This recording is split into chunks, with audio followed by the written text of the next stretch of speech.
Un, 2 tests. Salut tout le monde. Hem, J'espère que ça va bien. J'espère que ça fonctionne. On va faire comme la dernière fois. On va vérifier si tout est correct pour commencer. Est-ce qu'il y a des gens qui peuvent m'écrire, dans les commentaires?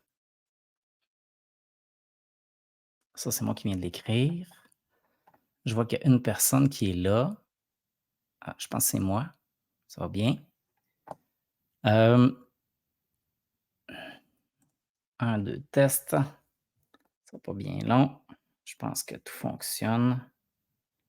C'est un peu tannant tout ça, mais il faut faire la vérification avant. OK. Bon, j'espère que ça va bien tout le monde. 3e live que je commence aujourd'hui, toujours aussi stressé. Je pourrais parler de tout ça pendant des heures autour d'un feu, avec des amis là, jusqu'à ce qu'ils me disent: «OK, on a compris Dominique». Puis là, ben, ça me prend énormément de préparation pour faire ça, tellement que je me disais à un moment donné cette semaine, là, il va falloir que tu slackes un peu parce que, c'est pas une conférence de 3 heures que tu fais, là, c'est un live de 30 secondes, de 30 minutes. Hem, donc, je commence en disant qu'aujourd'hui, ce qu'on va faire, c'est qu'on va essayer de comprendre le monde dans lequel on vit pour arrêter de manquer de temps. Bon, vous savez, Lim Explore, Lim Less is More. On veut aider les gens à ralentir. On utilise la réduction de la consommation de biens matériels. Puis tout ça, moi, je pense que quand ça va moins vite dans notre vie, ben, notre santé mentale va mieux. Puis on va parler de tout ça. Parce que ce que je pense, c'est que, comme dans les sports, euh, les équipes vont étudier les autres équipes. Salut José, merci d'être là. Hem, c'est ma famille qui arrive en premier là, ça c'est normal dans les premiers lives qu'on fait. Hem, on va étudier les adversaires, on va étudier les équipes, on va dire: «Bon, ben, eux autres sont forts, quand on fait telle chose, ils réagissent de telle façon, sont plus forts en début de match, donc on va ménager nos efforts pour pouvoir, contre-attaquer un peu plus tard». Puis, ben, si on ne fait pas ça dans la vie en général, puis on se dit: «Ben, je suis victime de, je manque de temps, je ne sais pas quoi faire», mais si on ne comprend pas comment ça marche, ben, on ne peut pas, être efficace pour changer des choses. Donc aujourd'hui, on va essayer de comprendre. Dans la logique des choses, hem, dans la logique des choses, ensuite de ça, ben, ça nous permet de s'observer, de voir comment on réagit dans cette société-là. Ensuite de ça, ben, on ne se juge pas, OK? Hem, c'est bien important parce qu'on perd énormément d'énergie à faire ça, puis ça donne strictement rien. Puis ensuite de ça, ben, c'est plus facile de modifier les comportements. OK, donc, déjà, on a José qui a dit bonjour. Ensuite de ça, on a Réjeanne qui est là. Allô, Réjeanne? Je continue. Excusez-moi. Je pense qu'il fait 40 dans la maison ici, là. Si je perle du front, dites-le moi. Ça va tout me mélanger puis ça va être drôle. Heu, salut Mélanie, très content que tu sois là aussi. J'utilise StreamYard avec mon légendaire accent anglophone. Heu, si vous voulez faire des commentaires, puis quand je les affiche comme ça, on voit la photo, puis, le petit logo Facebook, ben, il faut cliquer sur le lien que je viens de remettre, dans les, commentaires, puis ça va fonctionner. Sinon, on ne verra pas votre face, ça va être marqué, «Utilisateur inconnu», puis je ne saurais pas que c'est vous. OK, donc ça, c'est une autre étape qui est faite.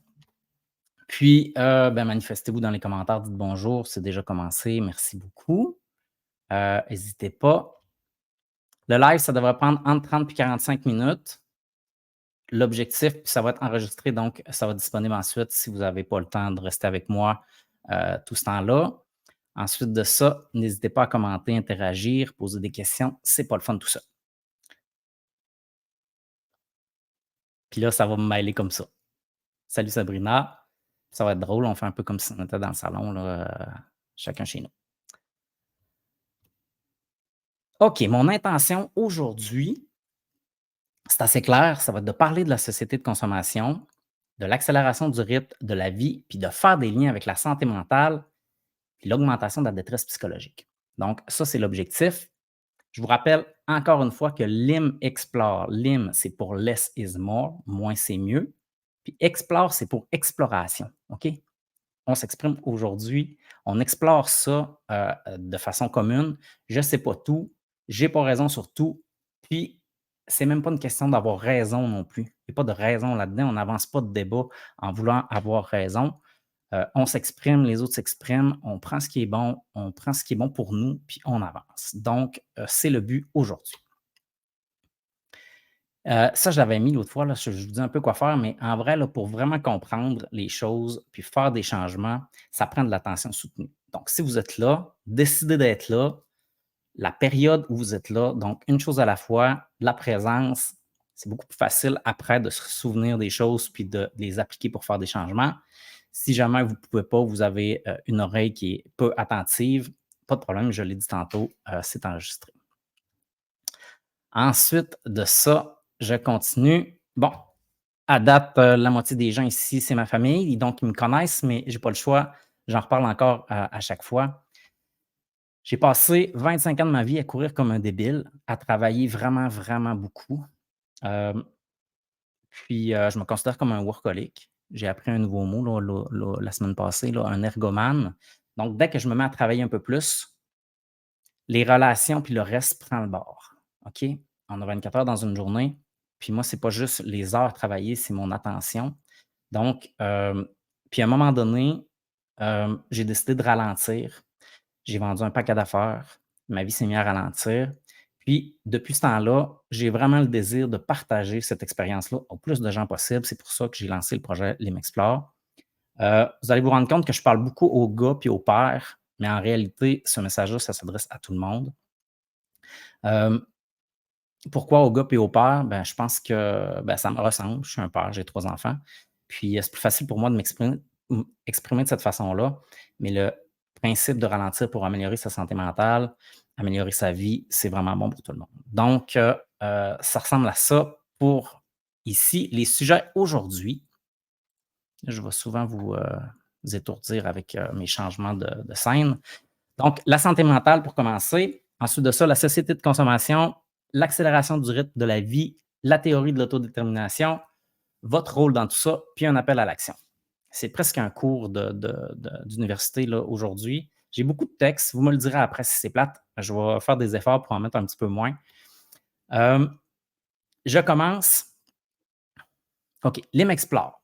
C'est un projet social. OK, c'est une petite entreprise, c'est mon entreprise, mais ça a quand même une portée sociale qui prône le ralentissement et la réduction de la consommation de biens matériels comme point de départ pour l'amélioration de la santé mentale des individus et l'émergence d'une société plus consciente et plus collective. OK. Il y avait plusieurs choix. Un, je ne suis pas psychologue, là. J'observe plein de choses, je mets en évidence ce qui est évident. C'est évident ça.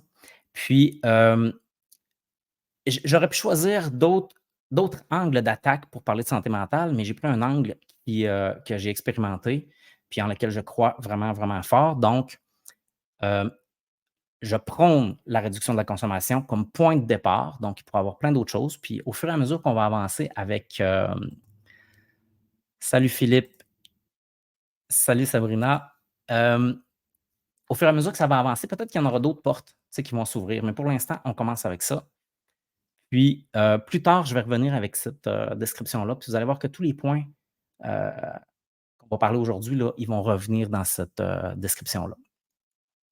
Donc santé, société, partage, ralentir, environnement, c'est les valeurs. OK. Excusez-moi, j'ai quelques notes. Peut-être que ça fait plein de bruit dans le micro. OK, quand je parle de santé mentale, je parle de quoi? Je l'ai dit tantôt, là, je ne suis pas un psy, mais j'observe ce qui est évident puis logique. Heu, Puis en réalité, puis vous pourrez me le dire dans les commentaires là, si, salut Maxime. Heu, Dans les commentaires, il y a beaucoup de gens, énormément de gens qui ont des, problèmes de santé mentale, puis c'est très, c'est moins, marginalisé qu'avant là. Je veux dire, à différents niveaux là ou à différentes périodes de notre vie, on vit des problèmes de santé mentale. Heu, Puis il y a pas de tabou. Je pense qu'il y a plus de tabou dans ça. Hem Puis les statistiques le démontrent, là, c'est clair. Si on pense à l'anxiété financière, par exemple, la dépression ou le stress, qui est au-dessus d'une limite acceptable qui nous rend la vie difficile à chaque jour, on peut parler de différents niveaux de problèmes de santé mentale. Puis la santé mentale, au niveau de l'Organisme mondial de la santé, c'est vraiment intéressant. C'est de ça que je parle, OK? Donc, la santé mentale correspond à un état de bien-être mental qui nous permet d'affronter les sources de stress de la vie, de réaliser notre potentiel, de bien apprendre et de bien travailler et de contribuer à la vie de la communauté. Elle fait partie intégrante de la santé et du bien-être sur lesquelles reposent nos capacités individuelles et collectives à prendre des décisions, à nouer des relations et à bâtir le monde dans lequel nous vivons.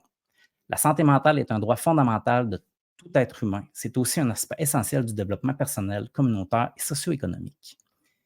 La santé mentale ne se définit pas seulement par l'absence de troubles mentaux, il s'agit d'une réalité complexe qui varie d'une personne à une autre, avec divers degrés de difficulté et de souffrance, et des manifestations sociales et cliniques qui peuvent être très différentes. Bon, vous voyez là qu'on ne parle pas de problèmes qui sont dans le DSM, là, qui répertorient, qui est clinique, là, qui doit être traité par des psychologues. Moi, je parle de la vie quotidienne. Là-dedans, là, il y a vraiment plein de choses intéressantes. État de bien-être mental qui nous permet d'affronter les sources de stress de la vie. Si je suis tout le temps à 100 000 à l'heure, puis je pète un câble à chaque fois que mes enfants me demandent quelque chose, je ne suis pas capable d'affronter les défis de la vie quotidienne de façon sereine. OK? Ça veut dire qu'il y a un niveau de stress ou d'anxiété, un fond là, qui est tellement élevé que la goutte fait déborder le vase tout le temps. Tu sais, on peut parler de problèmes de santé mentale de cette façon-là. Puis, tantôt, là, dans l'Hymne Explore, je parle de société plus consciente, plus collective. Dans la santé mentale, si ça ne va pas bien, si j'ai juste assez de gaz pour survivre à ma journée de travail, j'en aurai pas pour m'impliquer dans ma communauté. J'en aurai pas pour décider de m'impliquer, peu importe dans quel domaine. Euh, on parle aussi de nos capacités individuelles et collectives à prendre des décisions. Bon, ben, si on tourne en rond dans la vie, on n'est pas capable d'avancer ou de réaliser des rêves, peut-être qu'on n'a pas assez de gaz pour autre chose que vivre une journée à la fois ou s'éteindre à petit feu une journée à la fois quand ça ne va pas bien. Donc, on parlait aussi que c'est essentiel au développement personnel, communautaire et socio-économique. Donc, ici, c'est bon. Donc, vous voyez de quoi je parle quand je parle de santé mentale. Puis l'OMS dit qu'il est nécessaire et évident de faire qu'il faille agir de toute urgence dans le domaine de la santé mentale.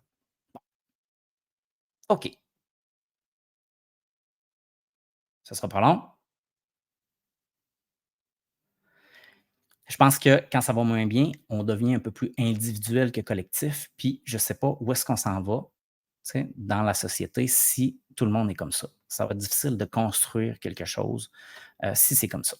Donc, première question, j'aimerais qu'on est 8. Heu, les gens répondent: «Selon cette définition, sur une échelle de 0 à 10, comment se porte votre santé mentale?» Bon, ça peut être impliquant de répondre, puis peut-être que c'est aujourd'hui, c'est comme ça, heu, demain, ce ne sera pas la même chose, mais là, présentement, là, après la journée que vous venez de passer, on se lève le matin, ça presse, il y a des échéances qui sont serrées à l'ouvrage, heu, peut-être des difficultés avec les enfants, heu ça fait longtemps qu'on tourne en rond, on est beaucoup sur Netflix, puis on ne réalise pas autant de choses qu'on voudrait réaliser. On se sent un peu coupable, ainsi de suite. Une journée, là, aujourd'hui, ça va comment? OK? Mélanie nous dit il y a beaucoup de détresse psychologique depuis les dernières années. Clairement, c'est exactement de ça qu'on parle aujourd'hui. Puis vous allez voir, je fais quelques constats. Bon, constats, ça a l'air bien final, là, mais pour l'instant, je vais vous dire ce que j'en pense. Donc, répondez à la question 0 à 10. Moi, je vais continuer, OK? Mais, allez-y, je m'arrêterai puis, je donnerai vos réponses. Bon, peut-être que c'est petit comme ça, là, je vais encore réduire ma face. Donc, l'évolution depuis les années 50, Mélanie, on va en parler un peu juste là. OK, malgré le fait que la vie quotidienne je recommence, malgré le fait que la vie d'aujourd'hui nous offre une qualité de vie incroyable ainsi qu'un confort jamais atteint dans toute l'histoire de l'humanité, nous sommes plus stressés et anxieux que jamais auparavant. La détresse psychologique est omniprésente, le rythme de la vie est de plus en plus rapide, nous manquons cruellement de temps et que dire de l'état de l'environnement? Bon, l'environnement, j'en parle pas beaucoup là, j'en parlerai plus tard, mais en réalité là, ça va de pair, OK? J'ai l'impression que notre état individuel, qui est de plus en plus difficile, pas tout le temps, puis pas pour tout le monde, je veux pas être, négatif à pu finir dans tout ça, là, c'est vraiment pas le but. Je pense que l'environnement suit, cette, tendance-là. Heu, je vais avec quelques réponses. José, 7/10. J'ai diminué ma vitesse et mon temps de travail la dernière année. Excellent. Je te connais, José. Je le sais que quand il y a plus de travail, quand ça débalance un peu, ce chiffre-là descend. Donc, à l'inverse, ce chiffre-là monte. C'est parfait. Mélanie, ça dépend des jours. 8, 7, 6 et des fois 9, 10. Mélanie, là, c'est quelqu'un d'extraordinaire. Elle a une petite entreprise qui s'appelle Sur mon X, puis elle aide les gens à se retrouver sur leur X. Puis j'ai l'impression que ce que tu fais, justement, c'est d'aller placer les gens au bon endroit, qui crée moins de freins à être quittés pour de vrai, puis à faire baisser ce chiffre-là. C'est une petite explication rapide, là, Mélanie, tu me diras si je me trompe, mais bon. Euh, donc, si tu appliques les conseils que tu donnes aux autres, euh, c'est évident que ça va bien. Donc, je continue. On est rendu. Excusez, je reviens ici, là. Euh, moi, j'ai l'impression que, tu sais, on parle souvent de la zone de confort, là. On a comme une zone de confort, puis là, on nous dit qu'il faut élargir notre zone de confort. OK? Donc, aller vivre des expériences qui nous sortent un petit peu de notre zone de confort pour élargir ça, pour être capable d'affronter un peu tout ce qui se passe un peu plus facilement. Mais j'ai l'impression, vous pouvez me dire ce que vous en pensez, euh, que le confort de la vie moderne, tu sais, aujourd'hui, là, il fait un peu chaud dans la maison, on achète un air climatisé. J'aime pas, aller à tel endroit ou tel produit, je peux en acheter de partout maintenant. On est devenu intolérant à l'inconfort. J'ai l'impression que la société moderne, elle élargit notre zone de confort. Donc, à chaque fois qu'il arrive un petit quelque chose, bon, on a des solutions pour empêcher que ça se reproduise en consommant, mais ça nous empêche d'apprendre à survivre dans l'inconfort. Tu sais, les émotions négatives, là, ça nous sert de balise. Ça nous sert à avancer. Tu fais: «Non, je m'en vais par là, je ne suis pas très bien, je vais m'en aller par là, ou je vais changer des comportements, ou je vais aller en dedans voir qu'est-ce qui se passe qui ne va pas bien». C'est un signal d'alarme, puis ça nous aide à évoluer dans la vie. Et le confort de la vie moderne, il fait l'inverse, selon moi. Heu, Mélanie qui dit: «C'est très bien expliqué, merci». OK, je continue. Hem, donc, société de consommation. On avait parlé de santé mentale, là, on est à la société de consommation. Puis là, c'est pas une théorie du complot, c'est pas une exagération, c'est pas non plus de l'extrémisme. Quand je parle de ça, j'en parle pas là avec dégoût de qu'est-ce qui se passe. Je suis curieux, ouvert d'esprit pour, puis intéressé à explorer ça avec tout le monde pour qu'on évolue en tant qu'individu. Puis ça le disait tantôt dans la santé mentale, si on va bien, ben le reste va bien aller, tu sais, ça va aller mieux au niveau collectif. Donc, la société de consommation, c'est pas compliqué, là, c'est notre modèle économique. C'est une société dans laquelle on vit, qui nécessite la croissance et qui nous dit, je me suis pratiqué pour faire ça, un petit peu, non pas tant, qui nous dit, je sais mieux que toi ce qui est bon pour toi. OK? Donc, mais à la Yoda, c'est mieux que toi, je sais ce qui est bon pour toi. Euh, donc, là, ça, ça me fait triper. Quand je lis, même sur Wikipédia, je vais vous le montrer tantôt, euh, quand on lit sur la société de consommation, tu sais, savoir d'où on vient pour savoir où on va regarder quelques petites phrases ici. Donc, l'expression société de consommation est utilisée pour désigner une société au sein de laquelle les consommateurs sont incités à consommer des biens et services de manière abondante. OK? Donc, abondante, je pourrais dire plus que nécessaire. Dans les sociétés occidentales, la consommation est un élément structurant des relations sociales. Tantôt, on va en parler, là, on se définit par nos biens. On peut évoluer hiérarchiquement par rapport à nos biens ou par rapport à l'impression que les autres ont de nous. Donc, c'est structurant au niveau social. Au niveau de l'individu, elle n'est plus un moyen de satisfaire les besoins, mais plutôt un moyen de se différencier. La société de consommation résulte du besoin de croissance économique engendré par le capitalisme et son corollaire, l'accumulation de capital.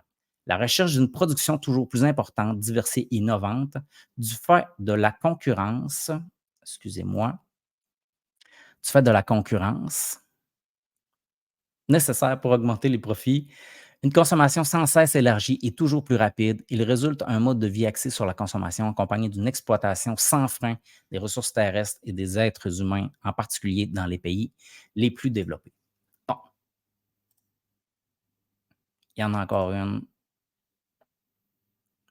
OK, c'est intéressant. Il y en a encore 2 grosses comme ça, là. On y va. Le concept de société de consommation, répandu surtout dans la seconde moitié du 20e siècle, désigne un système économique et social fondé sur la création et la stimulation systématique d'un désir de profiter de biens de consommation et de services dans des proportions toujours plus importantes. Pour remarquer que jusqu'à présent, là, on n'a jamais parlé de santé mentale ou du vrai besoin de l'être humain, là. Tu sais, il n'y a pas d'humain là-dedans, il n'y a pas de qu'est-ce qui aide à s'épanouir, qu'est-ce qui aide à part au niveau économique, qu'est-ce qui aide les collectivités à devenir plus en santé, à aller mieux. Bref, les techniques du marketing et de la publicité sont utilisées par les cadres d'entreprise afin d'inciter leur clientèle à acheter au-delà de leurs besoins, tandis que les biens sont conçus pour avoir une courte durée de vie par le biais de l'obsolescence programmée et de l'innovation. Il s'agit de pousser à la consommation, ce qui stimule la production. Toutes les mesures étant prises pour que le désir de consommer l'emporte sur toute considération éthique.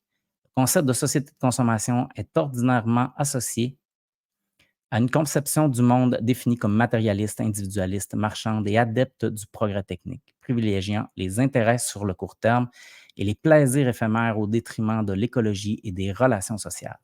Dans une société de consommation, la croissance économique constitue l'objectif des milieux politiques et économiques. Tadada. Ensuite de ça, dernier paragraphe, cependant, un pan croissant de scientifiques affirment qu'une forte réduction de notre consommation est nécessaire pour faire face à l'urgence écologique. Ils remettent à nouveau en cause ce modèle de société avec pour objectif d'en sortir. Ces mêmes scientifiques proposent ainsi diverses solutions afin de créer les conditions d'une société à la fois soutenable et épanouissante. Bon, là, on se souvient qu'on est ici aujourd'hui pour comprendre qu'est-ce qui se passe. Tantôt, là, je vais le dire tout de suite, je vais vous poser une question. Est-ce que vous pensez vraiment que c'est vous autres qui décidez quand vous consommez quelque chose, quand vous décidez euh, de changer de maison pour une plus grosse maison, de changer de voiture souvent, ainsi de suite? Tu sais, je veux qu'on se pose la question, puis quand on regarde en arrière, on se dit, OK, tout est fait pour nous faire consommer sans égard à notre santé mentale, sans égard à l'environnement. Juste se dire ça, me semble que ça nous dit, OK, ça se peut que ça soit pas moi qui décide. Tu sais, des fois, dans le couple, ça te tente pas que ta blonde décide, là. Puis là, tu laisserais la société sans aucune pudeur, tu sais, décider à ta place de tout ce que tu vas faire dans la vie. De quel poste tu vas accepter qui va te demander de travailler plus au dépend du temps que tu vas passer avec tes proches. Euh, Quelle voiture tu vas acheter au-delà de tes capacités financières pour bien paraître. Puis là, on n'est pas dans le jugement, là. Je suis juste en train de dire, OK, s'il y a une switch qui se met ou une petite pause, là, quand j'arrive pour consommer qui dit: «OK, je suis dans un système qui m'a conditionné à faire ça depuis toujours». Fait que ça se pourrait que je pourrais prendre une autre décision peut-être. Tu sais, là, je veux qu'on fasse un déclic. C'est pour ça que je parle de société de consommation. OK? Excusez pour les multiples changements. Je ne m'habituerai jamais au bon piton. Hem, Puis là, ici, on retourne un petit peu dans le passé. Tantôt, je parlais de hiérarchie sociale, tu sais. Au lendemain de la Seconde Guerre mondiale, les États-Unis participent à la reconstruction des pays d'Europe au moyen du plan Marshall. Par ce biais, ils introduisent le style de vie, l'American Way of Life, dont les principaux symboles depuis les années 1920 est le supermarché, un établissement de grande surface pratiquant la vente au détail en libre service de produits alimentaires et de la vie quotidienne, produits d'entretien, appareils électroménagers, tout ça. En France, on appelle les Trente Glorieuses, l'époque qui caractérise l'avènement de cette société de consommation et de ce nouveau mode de vie qui suscitera par ailleurs des contestations et remises en question, notamment de la part de la jeunesse lors des manifestations de mai 68. Ces nouveaux lieux de commerce répondent à un désir de confort qui est lui-même entretenu artificiellement par les entreprises au moyen de techniques de publicité et de marketing. On ne se contente pas de, de promouvoir les produits et les services, mais un style de vie qui découle de l'acquisition de ces derniers en se basant sur leur renouvellement continu. Ces techniques servent également à conférer une certaine dignité aux entreprises multinationales et aux politiciens qui promeuvent ce style de vie. Il ne s'agit plus seulement de toucher les consommateurs, mais plutôt l'ensemble de l'opinion publique, de sorte à entretenir le désir d'ascension sociale et à propager l'idée que le fait de posséder des biens matériels, de surcroît des biens matériels dernier cri, est un signe de distinction sociale. Donc, ben, c'est dans ça qu'on vit. C'est ça qui oriente nos choix la plupart du temps. Heu, Moi, je me rends compte que et puis j'ai encore beaucoup de chemin à faire, là, mais moins je possède de choses neuves, mais plus les choix que je fais, ils me ressemblent, plus ils sont orientés sur, qui je suis, mes vraies valeurs. Puis ces décisions-là, là, moins tu possèdes de choses, moins tu possèdes de choses, plus ces décisions-là sont faciles à prendre. Il y a comme moins de bruit extérieur, puis tu entends un petit peu plus la voix en dedans qui te dit quoi faire. Donc, je dis que c'est un combat. Là, je vais aller voir si j'ai des, commentaires.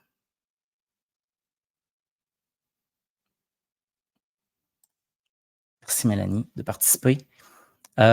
Oui, clairement un modèle qui a besoin d'être révisé. C'est pas le modèle qui a besoin, c'est vraiment nous autres qui va réviser le modèle. Tu sais, ça ne deviendra pas de la politique.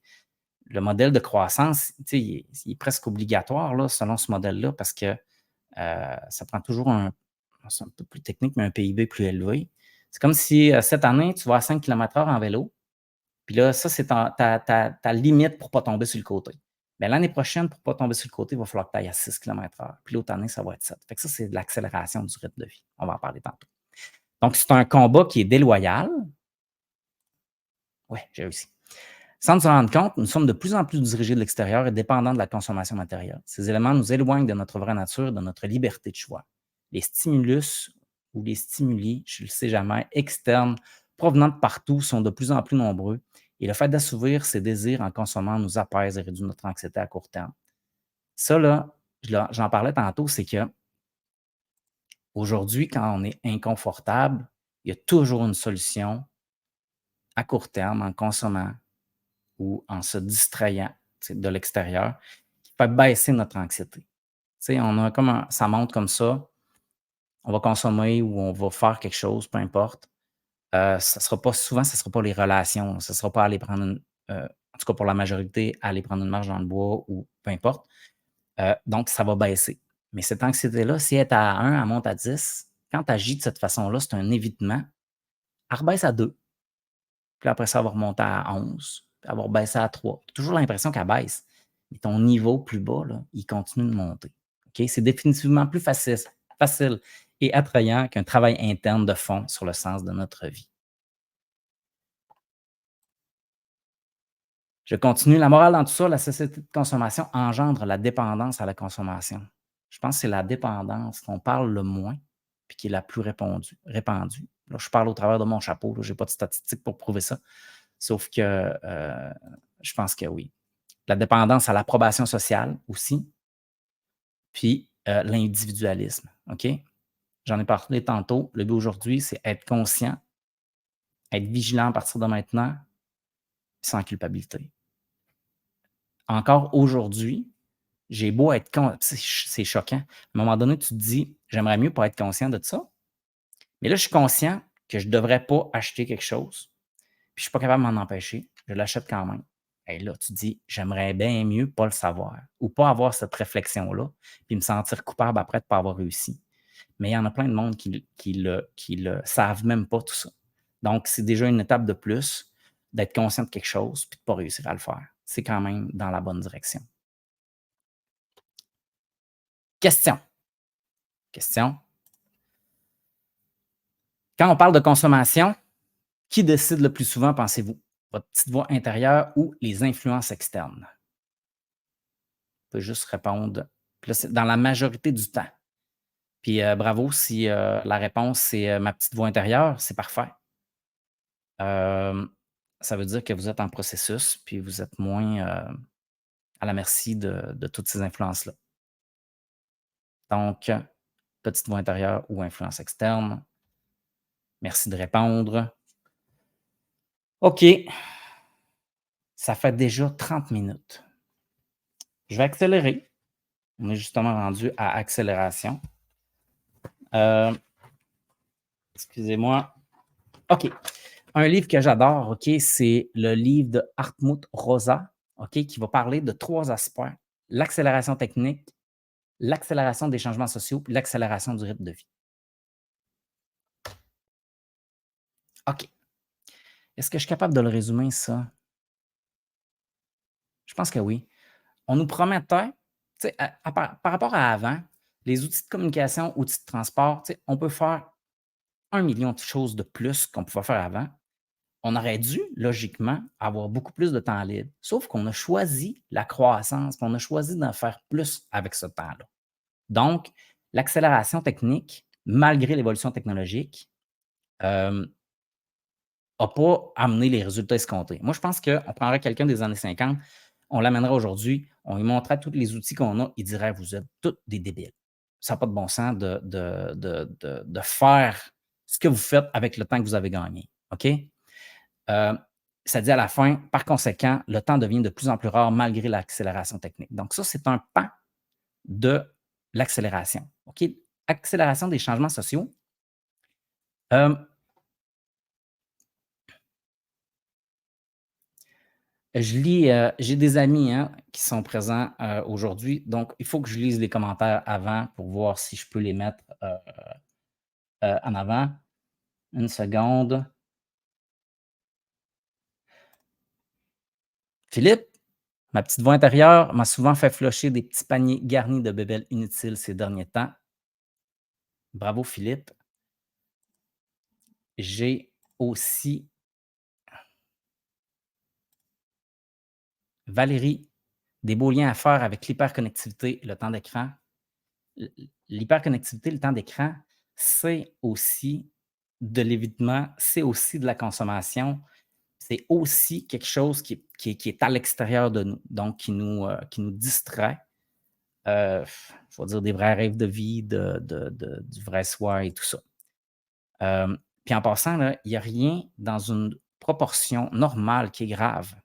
On n'est pas en train de vouloir flusher complètement la façon qu'on vit aujourd'hui. C'est pas le but de l'histoire. OK. Accélération des changements sociaux. Euh, les tendances, les idéologies, les valeurs, les modes et les styles de vie changent à une vitesse folle. Le présent, en tant que période stable, est de plus en plus compressé entre le passé et le futur. Ce long et lent présent, autrefois réconfortant, où nous pouvions utiliser nos temps de conséquent, nos connaissances, est de plus en plus court et ne nous aide plus à orienter nos choix. Je vous l'explique. Avant, on regardait par en arrière, c'était droit, c'était bien douette. On regardait en avant, on n'imaginait pas de grands changements. C'était une longue ligne. Bon, peut-être que ça descendait un peu, puis là, tu sais, le progrès de l'autre côté. Puis là, présentement, là, le présent, il est tellement court, OK? Quand tu regardes en arrière, tout est dépassé.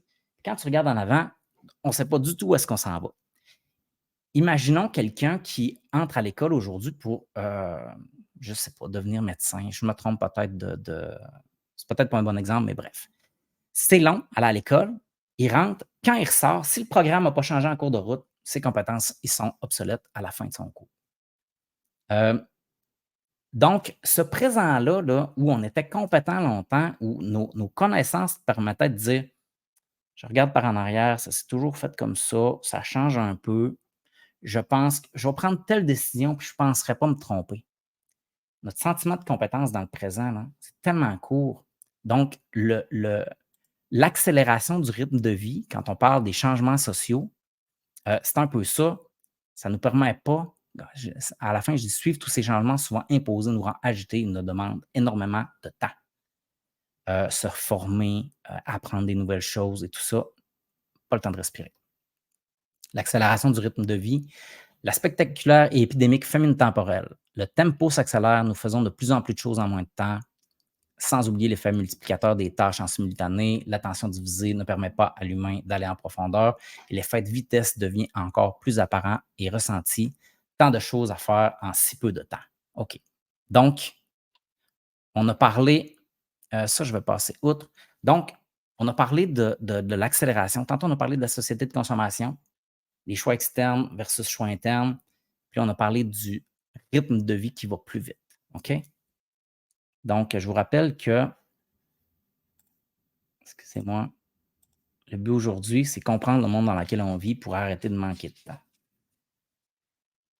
OK, les causes de la détresse psychologique selon Lim sont tadadam, la pression combinée des forces puissantes que sont la société de consommation et l'accélération du rythme de vie.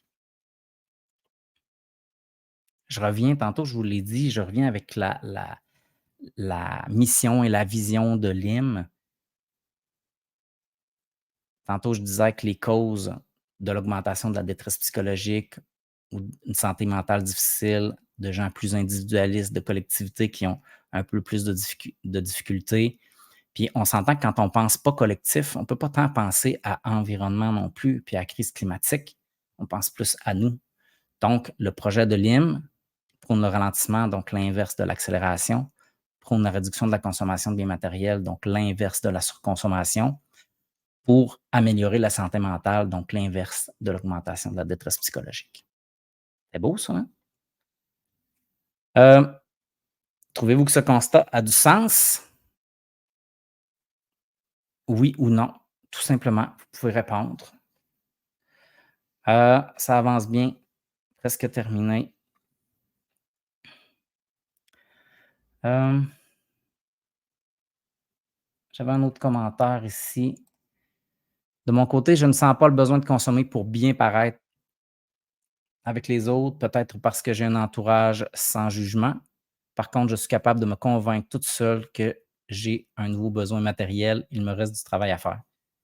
La vie, c'est pas une destination, là, c'est un chemin. OK. Ici, là, c'est important, ce qui est bien fait puis grave un peu en même temps, c'est que c'est un système qui est intelligent puis auto-alimenté. Une fois que la roue de la vitesse, est amorcée, on surconsomme, tout ça, ça nous tient en dehors de la solution, pour s'en sortir. Fait que tu sais, on va vite, on est confortable, on travaille plus parce qu'on a besoin de plus de sous, donc ça va vite. Ce système-là, c'est difficile d'en sortir, donc ça nous tient loin. Ça nous tient loin de l'intérieur de nous en nous distrayant, puis la solution est en dedans, puis la solution, elle se trouve à une vitesse plus lente quand tu as du temps pour réfléchir. Donc, c'est un système qui est c'est pour ça que c'est difficile. Heu, je termine avec la théorie de l'autodétermination. Ça, c'est une théorie majeure de la psychologie qui explique les 3 besoins, fondamentaux de l'être humain, OK? Les déterminants du bien-être et de la motivation autonome. Motivation autonome, c'est de trouver tout seul un sens à sa vie, OK? En fait, qu'est-ce qui fait qu'un individu fait les choses par lui-même plutôt que par obligation? Un individu qui n'est plus motivé de façon interne trouve de moins en moins de sens à ce qu'il fait, puis est aussi de cause à effet moins concerné par son environnement. Fait que là, je t'en ai, mais je reviens. Surconsommation, on a parlé de société de consommation, on a parlé d'accélération. Tantôt, on a parlé du temps qui raccourcit la période du présent où on se sent moins présent, moins compétent, on va en parler. On a parlé d'individualisme, on va parler tantôt des effets sur la motivation. Parce que dans le fond, là, qu'est-ce qu'il y a de plus grave que l'humain qui perdrait sa motivation autonome à changer, à faire des projets, à évoluer, à changer le monde? Là, si on perd notre motivation interne, c'est ça qui est difficile. Tu sais, il y a des gens qui ont peur de l'intelligence artificielle, ils ont peur qu'on perde nos jobs. Ça, j'ai envie de dire, c'est un détail. Si on perd notre motivation interne, ça, c'est plus dangereux. OK? Il y a 3 facteurs. Le besoin d'autonomie, se sentir libre de faire des choix, se percevoir comme étant la force à l'origine de ses actions. Euh, Excusez-moi. Je vais juste Donc, ça, capacité à prendre nos décisions, heu, il y a plus de pression externe, les normes sociales, pression société de consommation, donc ça nous rend moins autonomes. Oui, les algorithmes de Facebook et d'Amazon qui nous dictent nos choix, donc on est moins autonome parce que quand on laisse ce ce cette capacité de décider-là à quelqu'un d'autre. Donc, de plus en plus d'influence externe, ça mine notre besoin d'autonomie, besoin de compétences, gérer efficacement son environnement, relever des défis, exprimer et développer ses capacités. J'en ai parlé tantôt, là, plus rapide, les compétences deviennent obsolètes, l'évolution technologique, les changements rapides, ça mine notre besoin de compétences. Puis le besoin de liens sociaux, appartenir à un groupe, avoir des relations satisfaisantes, recevoir et exprimer de la considération et de l'attention. Donc, l'individualisme prive des liens sociaux, des relations. Si on a plus de bébés à entretenir, on passe moins de temps à entretenir nos relations, donc ça brime les liens sociaux. Euh, Ça amène une forme d'isolement, OK? Donc, c'est ça. On avait la réponse de José tantôt qui était à oui pour trouvez-vous que ce constat a du sens? En résumé, c'est un fait, ça va plus vite, trop vite, on surconsomme toujours plus, a atteint sa limite, tant pour les individus que pour l'environnement. Et si moins c'était mieux, moins de consommation, plus de relations, moins d'influence externe, plus de toi. Donc, c'est ce que propose LIM, donc par opposition à toujours plus. Je vous rappelle que l'objectif aujourd'hui, c'était de comprendre le monde dans lequel on vit, s'observer sans jugement dans nos comportements, réduire les influences externes sur nos choix, ralentir sa consommation, changer nos comportements, aller mieux. Questions ou commentaires? Euh, j'ai encore quelques points pour quelques minutes. Donc, ceux qui ont des questions, des commentaires, vous pouvez les écrire. Une seconde. On a Carl. Salut Carl. L'économie de partage, mais je suis tout à fait d'accord, peut aider dans bien des cas, mais pas suffisamment adopté par la majorité des gens. Je lisais quelque chose dernièrement où il y a plein de quartiers là, qui décident de partager des. C'est à petite échelle, là, mais quand on a des projets comme ça veut dire qu'on est motivé à l'interne par quelque chose. Chaque geste qu'on pose qui devient collectif versus individuel, c'est bon. Puis si en même temps, ça diminue la consommation, ça crée des liens entre les voisins, c'est une recette gagnante. C'est simple, mais multiplié par plusieurs, c'est tellement efficace. Merci, Carl. L'Imexplore, ça ne peut pas fonctionner tout seul. OK? Je fais des vidéos, je fais des capsules, des publications, des lives. Je vais lancer une formation à l'automne aussi, tout ça, mais tout seul, ça ne se fait pas. OK? Donc, la communauté LIM, je vais vous le montrer là, dans quelques secondes, une communauté web qui rassemble les individus qui ont le désir de ralentir afin d'améliorer leur vie et leur santé mentale, ceux qui en ont assez de manquer de temps, du rythme rapide de la vie moderne et de la pression que la société exerce sur eux et sur les collectivités et sur l'environnement. Je vous invite à faire partie de la communauté en devenant membre de la page Facebook, puis en allant dans la zone membre. Je vais vous le montrer rapidement. Ici, ça, c'est le site Internet de l'IM. Quand on va dans la zone membre ici, on se connecte ou on devient membre. Il y a un autre formulaire. Puis dans ça, il y a un mot de bienvenue. Il y a du contenu exclusif ici. La formation gratuite, comment ralentir, devenir maître de ton temps sans tout changer. C'est très simple. À faire une vingtaine de minutes, vous allez voir la formation comme ça. Donc, je vous invite à devenir membre. Excusez-moi. Je reviens. Je vais vous mettre le lien dans la description pour... excusez-moi. J'arrive. Le lien est en commentaire. Donc, en terminant, commentez ce Facebook Live-là. Partagez-le, s'il vous plaît. Devenez membre de la zone membre. Je viens de vous mettre le lien dans la description. La chaîne YouTube aussi, vous allez avoir tous les liens. De toute façon, c'est facile à trouver. Là. Si vous allez sur YouTube, vous écrivez l'Imexplore, la page Facebook.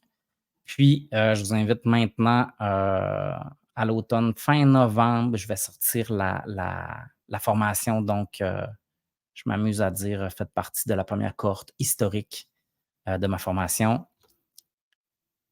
Je vous ai parlé de tout ça. Les grands changements ont besoin d'accompagnement. La communauté LIM est là. OK, bye. Prochain live dans 4 semaines. En continu sur YouTube, Facebook et Instagram. Donc, est-ce que j'ai d'autres commentaires? José qui propose pour un prochain sujet, comment différencier nos choix internes et externes? C'est intéressant. Dans la formation gratuite, il y a un exercice qui parle de ça, mais oui, on pourrait en parler. J'ai terminé. 45 minutes pile. Merci beaucoup. Désolé, je ne regarde pas souvent la caméra parce que mon écran est là, je vois ma face puis mes diapositives. Faites-moi des commentaires aussi là, si, ça a été trop long, s'il y avait trop de contenu, si c'était intéressant. J'ai vraiment besoin, de me faire orienter dans tout ça. Ben, j'ai terminé. Merci beaucoup d'avoir été là. J'apprécie énormément. Ciao.